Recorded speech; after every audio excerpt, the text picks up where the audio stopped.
students, welcome to SST So Simple tutorial.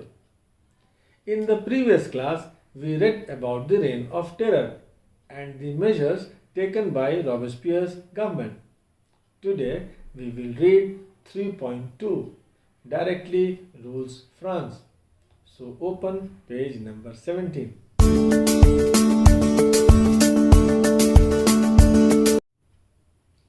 Convention का अंत 1795 में हो गया, पर उससे पहले ही एक नया कॉन्स्टिट्यूशन तैयार कर लिया गया।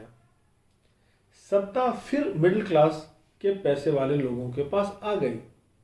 नए कॉन्स्टिट्यूशन के तहत नॉन प्रॉपर्टीड सेक्शन को वोट देने के अधिकार से वंचित कर दिया गया।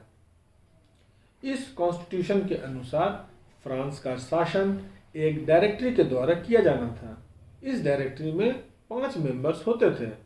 सारे एग्जीक्यूटिव पावर्स इस डायरेक्टरी को दिए गए। इसमें 2 चुनी हुई लेजिस्लेटिव काउंसिल्स का भी प्रावधान था।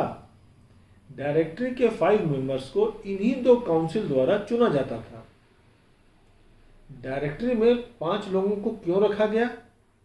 क्योंकि ऐसा करके वे जैकोबिन्स के शासनकाल जैसी वन मैन एग्जीक्यूटिव से बचना चाहते थे, क्योंकि सारे पावर्स किसी एक व्यक्ति को सौंप देने से उसके निरंकुश हो जाने का खतरा रहता है। एक कहावत है ना, दूध का जला छाछ भी फूंक फूंक कर पीता है। सही बात है ना। डायरेक्टरी ने लगभग 4 साल तक शासन किया, पर वो फ्रांस को एक मजबूत सरकार देने में असफल रही।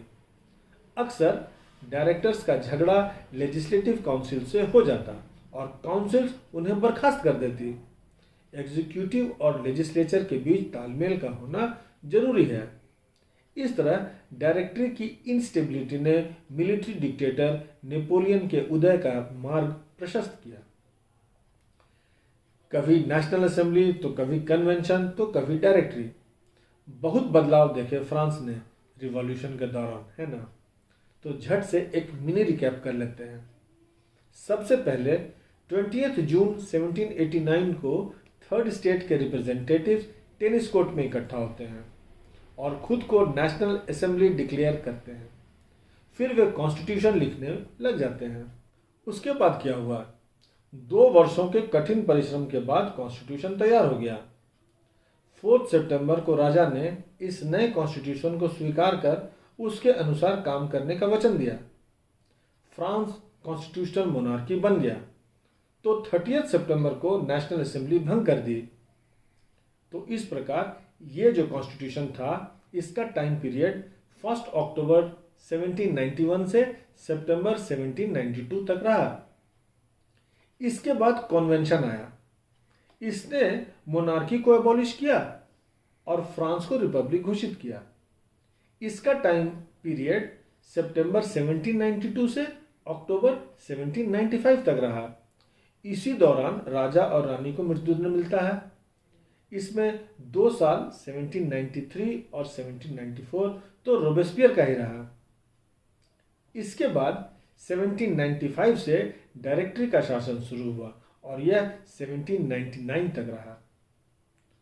फ्रांस के फॉर्म्स ऑफ गवर्नमेंट में जो भी परिवर्तन होते रहे हों, पर फ्रीडम, इक्वालिटी बिफोर लॉ और फ्रैटर्निटी इंस्पायरिंग आइडियल्स बने रहे और न सिर्फ फ्रांस में बल्कि आगामी सदी में यूरोप के पॉलिटिकल मूवमेंट्स को भी मोटिवेट किया।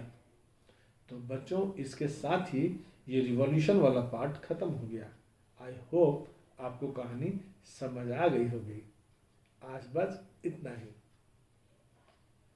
Now you should be able to answer these questions. 1.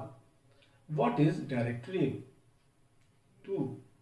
What paved the way for the rise of Napoleon Bonaparte? 3. What changes were brought in after the fall of Robespierre's government? In the next class, we will discuss Unit 4. Did women have a revolution? Till then, keep reading and have a nice time. Thank you. For more such videos, please don't forget to subscribe and press the bell icon. Thank you.